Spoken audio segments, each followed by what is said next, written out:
سلطنت عثمانیہ کے طاقتور حاکم سلطان مراد سوم۔ اگرچہ یہ کہا جاتا ہے کہ سلطان مراد سوم اپنے حرم اور درباریوں میں خواتین کے زیر اثر تھے، لیکن ان کا دور، جس میں ایران کے خلاف طویل جنگیں دیکھی گئیں، ایک شاندار دور تھا۔ عثمانی ریاست کے اندر سماجی اور معاشی زوال کا آغاز نرم دل حکمران کی موت کے بعد ہوا۔ سلطان مراد سوم 12 عثمانی خود مختار اور اسلام کے 77 خلیفہ تھے۔ وہ سلطان سلیم دوم اور نوربانو سلطان کا بیٹا تھا اور اپنے والد کی گورنری کے دوران منیسا میں پیدا ہوا تھا۔ جب ان کے والد کرمان کے گورنر بنے تو ان کے دادا سلیمان اول، جو سلیمان اعظم کے نام سے بھی مشہور تھے، نے انہیں اشہر کا گورنر بنایا۔ جب ان کے دادا کا انتقال ہو گیا اور ان کے والد سلطان بن گئے تو وہ منیسا کے گورنر بن گئے۔ ان کی تعلیم اور پرورش ان کے استاد، مشہور اسکالر اور مورخ صدالدین آفندی نے کی۔ سلطان مراد سوم نے سب سے پہلے اپنے بہنوئی گرینڈ وزیر سوکولو سویکللو محمد پاشا کے ہاتھوں میں انتظامیہ چھوڑ دی۔ اس دور میں عالمی سیاست کو متاثر کرنے والا سب سے اہم واقعہ پرتگالیوں کے خلاف جنگ القاصر کبیر کی فتح تھی، جسے 3 بادشاہوں کی جنگ آوادی المخزین کی جنگ بھی کہا جاتا ہے۔ عثمانیوں کا ہمیشہ بحر ہند میں پرتگالیوں کے ساتھ مقابلہ رہا ہے۔ سلطان مراد سوم نے مراکش میں پرتگالی مداخلت اور مراکشی سلطان کی مدد کی درخواست کا فائدہ اٹھایا۔ الجزائر کے گورنر رمضان پاشا نے 1578 میں 0020 کی اپنی فوج کے ساتھ 0080 کی پرتگالی فوج کو شکست دی۔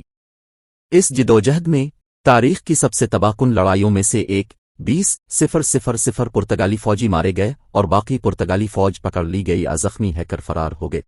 مراکش عثمانی سیاسی سرپرستی میں چلا گیا، تاہم یہ فتح نہیں تھی کیونکہ مراکش ایک مسلم ملک تھا۔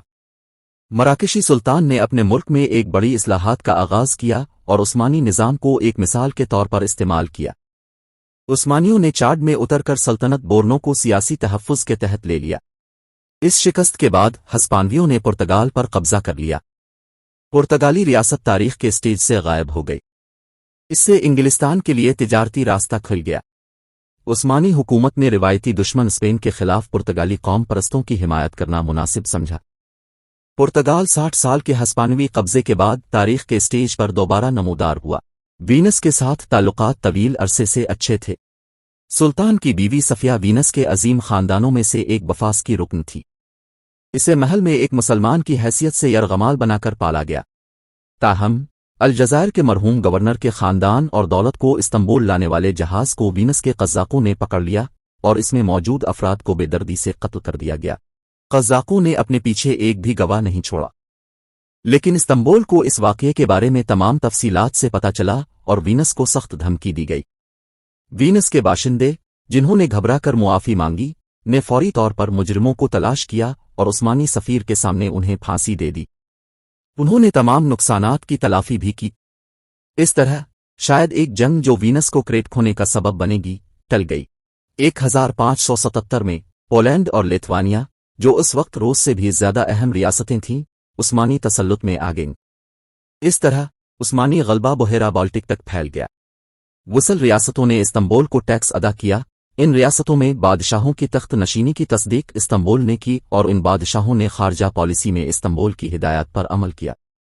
حقیقت یہ ہے کہ مراکش اور پولینڈ، جو اپنے وقت کی 2 عظیم ریاستیں ہیں، نصف صدی تک عثمانیوں کے زیر تسلط رہیں، عثمانیوں کی عظمت کو ظاہر کرتی ہیں۔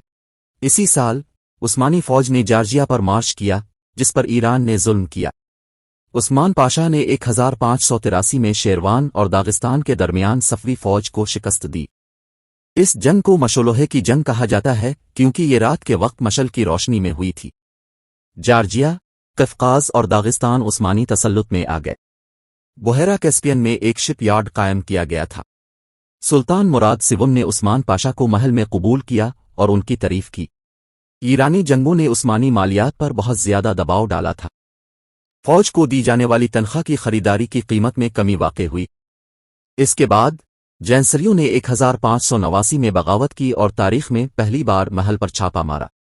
بغاوت کو دبا دیا گیا، لیکن اس موقع پر جینسری کور نے ریاستی انتظامیہ میں گھسنا شروع کر دیا۔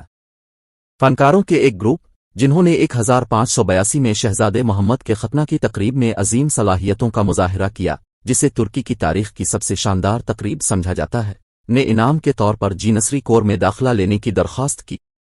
بادشاہ نے اس پیشکش کو قبول کر لیا۔ اس طرح इस वजह से जीनसरी कोर के ज़मीनी कवानीन में से एक को तोड़ दिया गया था। मौरखीन ने इस अक़दाम को उस्मानियों के लिए एक गलती के तौर पर दर्ज किया है। इस अरसे के दौरान अंग्रेज़ों के साथ तिजारती ताल्लुकात का आगाज़ हुआ और लंदन ने अपना पहला मुस्तकिल सफ़ीर इस्तांबुल भेजा। सल्तनत उस्मानिया में अंग्रेज़ सफ़ीर विलियम हारबॉर्न ने सुल्तान मुराद सिवुम से हस्पानवी इरमड्डा के खिलाफ उस्मानी बहरिया से मदद हासिल करने की भीख मांगी। मलिका एलिज़ाबेथ अव्वल ने सुल्तान, उस्मानी सियासतदानों और यहाँ तक कि सुल्तान की बीवी सफिया सुल्तान को भी दोस्ताना खतूत लिखे और तहाइफ भेजे। सुल्तान को लिखे गए खत में मलिका ने कहा कि वो कैथोलिक वहे की तरह बुतों की पूजा नहीं करते जिन्हें वो काफिर कहती हैं। सुल्तान मुराद सिवुम चाहते थे कि हस्पानवी इरमड्डा के खिलाफ कम अज कम 60-70 गीली भेजे जाएं, बशर्ते के अखराजात इंग्लिस्तान की तरफ से पूरे किए जाएं। सुल्तान मुराद सिवुम ने मलिका बरतानिया को भेजे गए खत में कहा था कि मलिका बरतानिया के साथ वैसा ही सलूक किया जाएगा जिस तरह माजी में उस्मानी सुल्तानों के दोस्त थे। 1587 में बहेरा रोम में उस्मानी बहरिया की मौसम बहार की मशकों की बदौलत हस्पानवी आमडा को 2 हिस्सों में तकसीम कर दिया गया था। नतीजतन अंग्रेज़ हस्पानवियों को शिकस्त देने में कामयाब हो गए और स्पेन ने कभी भी अपनी साबिका ताकत और पोजीशन को दोबारा हासिल नहीं किया। इंग्लैंड, फ्रांस और नीदरलैंड्स इस इवेंट के लिए अपने वजूद के जिम्मेदार हैं। दरहकीकत चंद साल पहले दी गार्डियन अखबार ने इस बात का जिक्र एक मजमून के साथ किया था जिसका उन्वान था, हमें आर्मीडा को शिकस्त देने पर डायरेक्ट नहीं बल्कि तर्कों का शुक्रिया अदा करना चाहिए। 1592 में इस वक्त के बोस्नियाई गवर्नर ने ऑस्ट्रिया की सरहद अबूर की और क्रोशियाई सरहद पर ऑस्ट्रिया के गवर्नर नादास्ट को शिकस्त दी। इसकी वजह से पैदा होने वाली बदअमनी की वजह से शहंशाह रूडोल्फ दुवम इस वाक़ये से खौफजदा था। उन्होंने तर्क घंटी की रवायत का आगाज़ किया जो सदियों तक जारी रहेगी। इसके मुताबिक सल्तनत के तमाम गिरजाघरों में सुबह, दोपहर और शाम को तर्क ओहे की घंटियां बजती थीं और ईसाइयों को तर्कों के खिलाफ दुआ करने की दावत देती थी। ताहम कशीदगी में इजाफा हुआ और दोनों ममालिक के दरमियान जंग छिड़ गई। जंगें तवील थीं और उस्मानी कमांडर की गलतियों की वजह से हलाकतों की तादाद ज्यादा थी। इस मौका से फ़ायदा उठाते हुए किरेडियल, ट्रांसलोवीनिया, फुलिक, बिलाचिया और बोगिदान, मोल्डविया के हामियों ने बगावत कर दी। इसी वक्त सुल्तान मुराद सिवुम का इंतकाल 1595 में हुआ। उन्हें आया सोफिया मस्जिद के साथ वाक़े मकबरे में दफन किया गया। अपनी मौत से पहले सुल्तान मुराद सिवुम साहिल पर वाक़े हवेली में गया और बास्फोरस में जहाज़ों को देखा। 2 मिस्री गलियों की सलामी तोप की आग की वजह से हवेली की खिड़कियां टूट गईं। सुल्तान ने कहा कि माजी में अगर पूरी बहरिया ने तोप चलाई होती तो शीशा न टूटता। मैं देखता हूं कि मेरी जिंदगी की हवेली खंडरात में है, और उसने इसे अपनी मौत की निशानी समझा। अगली रात 49 साल की उम्र में उनका इंतकाल हो गया। वो प्रोस्टेट के मर्ज में मुब्तला थे, लेकिन 4 दिन की सर्दी के बाद उनकी मौत बहुत अचानक हुई। सुल्तान मुराद सिवुम उस्मानी सुल्तानों के सबसे ज्यादा दानिश्वर ओहे में से एक हैं। उन्होंने एक मजहबी किताब लिखी जिसका नाम वो फतूहात सियाम था। वो एक माहिर शायर थे और उन्होंने मरादियों के फर्जी नाम से नज़में लिखीं। उनके पास 4 दीवान, एक मुसन्निफ की नज़मों का मजमुआ है, जिनमें से 2 तुर्की में हैं, जबकि एक अरबी में और एक फारसी में है। वो फ़नून लतीफ़ा से मोहब्बत करते थे और फनकारों की हिमायत करते थे। वो एक माहिर खत्तात भी थे। सुल्तान मुराद सिवुम ने 1587 में एक फरमान जारी किया जिसमें यूरोप में शाये होने वाली अरबी, फारसी और तुर्की की किताबों को उस्मानी मुल्क में आज़ादाना तौर पर फ़रोख्त करने की इजाज़त दी गई। उनके ज़माने में पिछले अदवार के अजीम लोग रहते थे और उनमें से बहुत से फौत हो जाते थे। उनका दौर तारीख की अजीम तरीन शख्सियात के लिहाज से एक नायाब दूर है, जिनमें सिपाही, ब्यूरोक्रेट्स, मेमार, स्कॉलर्स, शायर और मौसीकार शामिल हैं। मुराद सिवुम को तमीरात का बहुत शौक था, इसलिए उन्होंने बहुत से खैराती काम करवाए। उसने उस्मानी दरबार के अजीम मेमार मीमार सिनान से मरादिये कम्प्लेक्स तामीर कराया, जो 1586 और 1592 के दरमियान एक मस्जिद, मदरसा, अस्पताल और सूप बावर्ची खाना पर मुश्तमिल था। उसने खाना कबा की दीवारों को संगमरमर से ढांप रखा था। उसने हरम के आबी रास्तों की सफाई करवाई। मक्का मुकरमा और मदीना मुनव्वरा में उनका एक मदरसा, एक स्कूल, एक जाविया और एक बड़ा सूप बावर्ची खाना तामीर किया गया था। उन्होंने 12 में इस्तांबुल से मस्जिद नबवी में 1591 कदम का संगमरमर मिंबर भेजा, जिसे अंग्रेजी में मस्जिद नबवी के नाम से जाना जाता है। इसके पास मॉडर्न कला मस्जिद और पीलोपोनीज में तामीर करदा नावारिनो मस्जिद थी। आया सोफिया मस्जिद का चश्मा उनकी तरफ से मुकर्रर करदा यादें हैं। उन्होंने पामक्कार सिटोस चर्च, जिसे चर्च ऑफ थियोटोकोस पेमाकार्सिटोस के नाम से भी जाना जाता है, को इस्तंबुल में इफ्तेई मस्जिद में तब्दील कर दिया। उनके पास आफंदी मकबरा और लाज था जो इस्तंबुल के जिला बेशकुत्ता में तामीर किया गया था। तोपकापी महल का हरम अपार्टमेंट उसके दौर हुकूमत में कायम किया गया था। सुल्तान मुराद सिवम मुत्तकी थे। 1588 अशारिया में उन्होंने मिलाद अल-नबी के मौके पर मीनारों को कुंदेल नामी तेल के चरागों से लैस करने का हुक्म दिया, बिल्कुल इसी तरह जैसे उन्हें शब बरात, लैलातु अल-बरात, इस्लाम की मग़फ़िरत और नजात की रात और लैलातु अल-राग़ैब की रात को सजाया जाता था। इससे पहले वो इस्लामी तसव्वुफ़ के खुलवती निज़ाम के शेख हुसाम अल-दीन ओशाकी के हामी थे। इसके बाद वो नक्शबंदी शेख हिस अहमद सादिक काबेली में शामिल हो गए, जो ट्रांसिविक्सियाना से इस्तंबुल आए थे। ईरान के साथ मुआहदे के दौरान सुल्तान मुराद सिवम ने फ़िरका वाराना तनाज़ात के नुकसानात को ख़त्म करने और मुसलमानों के इत्तिहाद को यकीनी बनाने की कोशिश की।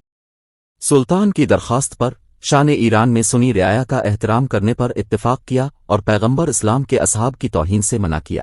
जब ईरान के 5वीं सफ़वी शाह अब्बास आज़म ने सुलह की दरख्वास्त की तो उसने कहा कि वो सुल्तान मुराद सिवम का खादिम है। ये सल्तनत उस्मानिया की अज़मत का बुलंद तरीन मकाम था, क्योंकि तमाम यूरोपीय हुक्मरानों ने तस्लीम किया कि इस वक्त उस्मानी सुल्तान उनसे बरतर था। ईरान, जिसने एक तवील अरसे तक इसको कबूल नहीं किया था, यहाँ तक कि सुलेमान आज़म भी ईरानी शाह को अपना बराबर समझता था, ने सुल्तान मुराद सिवम के दौर में कमतर होने को कबूल किया। सल्तनत उस्मानिया ने इस दौर में अपनी वसी तरीन सरहदें देखी थीं। उनकी वफ़ात के वक्त सल्तनत 15 मिलियन मुरब्बा किलोमीटर 6 मिलियन मुरब्बा मील तक पहुंच गई थी, जिनमें से 2 मिलियन यूरोप में, 4 मिलियन एशिया में और 9 मिलियन अफ्रीका में थे। ऑस्ट्रिया के मुस्तशरिकीन जोसेफ वान हैमर परसिटाल कहते हैं कि सुल्तान मुराद सिवम ने अपनी वफ़ात के बाद बहर ओकियानूस से क़फ़क़ाज़ के पहाड़ों तक, डीनोब के साहिलों से हबशा तक फैली एक बहुत बड़ी सल्तनत छोड़ी और इंतज़ामी निज़ाम के साथ 40 जज़ायर सूबों में तकसीम हो गए। सुल्तान मुराद सिवम को दरमियाने कद, पतले, खूबसूरत और बैज़वी, पीला चेहरा, नाक और भूरे बालों का बताया गया था। कहा जाता था कि उसकी शक्ल प्यारी थी। उन्हें ईरानी कमान और सुर्ख दाढ़ी की तरह खमदार काली भुनवहे के साथ भी दिखाया गया था। चूंकि वो अच्छे लिबास पहनना पसंद करते थे, लिहाजा उनका मवाजना उनके दादा सुलेमान आज़म से किया जाता था। वो मर्दों का इंतखाब करने, सबसे ज्यादा अहल शख्स को तलाश करने और तफवीज़ करने में माहिर था। सुल्तान मुराद सिवम को मजाक करना पसंद था। जब अजीम तर्क मल्लाह कीली अली पाशा ने सुल्तान के सामने मस्जिद तामीर करने की ख्वाहिश का इजहार किया तो उसने मजाक में कहा, अब समंदरों के मालिक हैं, जाओ और समंदर पर अपनी मस्जिद तामीर करो। इस पर कुल्ली अली पाशा ने इस्तंबुल में समंदर भर दिया और उस पर एक मस्जिद और एक कम्प्लेक्स तामीर किया। अगरचे सुल्तान ने एक पैगाम भेजा कि मेरा मकसद मजाक करना था, वो जहां चाहे अपनी मस्जिद तामीर करे ताकि उसे इस सारी मुसीबत में न जाना पड़े। अगरचे सुल्तान ने एक पैगाम भेजा, लेकिन कुल्ली अली पाशा ने सुल्तान के पहले हुक्म पर अमल करने से दस्तबरदारी नहीं की। सुल्तान को किताबें पढ़ने, आलमी तारीख और फल्कियात में दिलचस्पी थी। उन्होंने हस्पानवियों के जरिए अमरीका की दरियाफ्त पर किताबों का तर्जमा किया और उन्हें पढ़ा। उनके ज़माने में एक अलहदा रसदगाह तामीर की गई थी। वो उलमा के साथ रहना पसंद करते थे, हर मामले पर अपने उस्ताद से मशवरा करते थे और कपड़े तब्दील करते थे और मुआयना करने के लिए सड़क पर निकलते थे। बाज़ जदीद मसादिर में उनकी ख्वातीन से महब्बत का जिक्र मिलता है जो दुरुस्त नहीं है। वो 30 साल की उम्र तक अपनी इकलौती बीवी सफिया सुल्तान के साथ रहे। इसके बहुत से बच्चे थे, जिनमें से ज्यादातर बचपन में फौत हो गए थे और शहजादे मोहम्मद इसके जानिशीन के तौर पर तख्त पर बैठा था। इख्तिताम का आगाज सुल्तान मुराद सिवम के दौर हुकूमत में सल्तनत उस्मानिया अपनी ताकत के उरूज पर पहुंच गई, लेकिन इस दौर में कमजोरी के आसार भी जाहिर हुए। सोकोलो मोहम्मद पाशा की आमिराना हुक्मरानी के रद्द अमल के तौर पर, जो 3 सुल्तानों का वजीर था और 1579 में एक पागल शख्स के हाथों मारा गया था, महल ने गैर मामूली तरीके से हुकूमती मामलात में मुदाखलत शुरू कर दी। ये भी दावा किया गया है कि उनकी मौत के बाद महल ने राहत का सांस भी लिया था। मिसाल के तौर पर 1586 में मसीह मोहम्मद पाशा ने सुल्तान मुराद सिवम को रैसोलुक्टाब शाही काउंसिल के सरबराह सेक्रेटरी को तब्दील करने के बारे में अपनी याददाश्त लिखी। सुल्तान के इनकार के बाद उन्होंने इस्तीफा दे दिया। ताहम सुल्तान ने हुक्मरानी की, लेकिन हुकूमत नहीं की। इन मुदाखलतों ने उस्मानी खानदान के वकार को कम किया और लोगों ने हर गलत काम के लिए सुल्तानों को जिम्मेदार ठहराना शुरू कर दिया। इसी वजह से ये पेश किया गया है कि सुल्तान मुराद सिवम महल की ख़वातीन, खास तौर पर उनकी वालिदा और बीवी या उनके करीबी साथियों के ज़ेर असर थे। उनके मिजाज में नरमी और हिचकिचाहट ने भी इन दावों की बुनियाद रखी। اس کے قافلے میں سے کچھ کے غلط کاموں کو سلطان سے منسوب کیا گیا تھا اور اسے ان کا علم ہوا اور اس نے ان سب کو اپنی موت کے قریب اپنی طرف سے بھگا دیا۔ سیاسی دھڑوں کے درمیان دشمنی کا الزام سلطان پر لگایا گیا۔ طاقتور گورنر جو طویل عرصے تک عہدے پر رہے ان کی جگہ کم اہل گورنروں نے لے لی جنہیں اکثر تبدیل کیا جاتا تھا۔ اس عرصے کے بعد ہر شعبے میں بہت کم عظیم افراد کو تربیت دی جانے لگی، فوجی اور بیوروکریٹک ذہین افراد کو تلاش کرنا مشکل ہو گیا۔ سیلالی نامی باغیوں کی وجہ سے اناطولیہ میں امن عامہ اور امن کو نقصان پہنچا۔ اس کے مطابق زراعت، صنعت اور تجارت نے اپنی سابقہ زندگی کھو دی۔ اس کے نتیجے میں ٹیکس محصولات میں کمی کر کے خزانے کو کمزور کیا گیا۔ جنسریوں کی تعداد میں 100% اضافہ ہوا اور 26,000 تک پہنچ گیا، اور سلطان مراد سوم کے 20 سالہ دور حکومت کے دوران جینسری کور نے دیگر فوجی طبقات کے مقابلے میں اہمیت حاصل کی۔ یہ مستقبل کے لیے بہت نقصان دہ بن گیا۔ بیرکوں میں تربیت اور قیام کرنے والے فوجی اپنا معیار اور نظم و ضبط کھو بیٹھے اور سیاست سے نمٹنے کے لیے سڑکوں پر نکل آئے۔ مورخین 1579 میں سوکولو کی وفات کو سلطنت عثمانیہ کے جمود کے دور کا آغاز قرار دیتے ہیں۔ تاہم یہ حقیقت میں تسلیم کیا جاتا ہے کہ اس کا آغاز سلطان مراد سوم کی موت سے ہوا تھا۔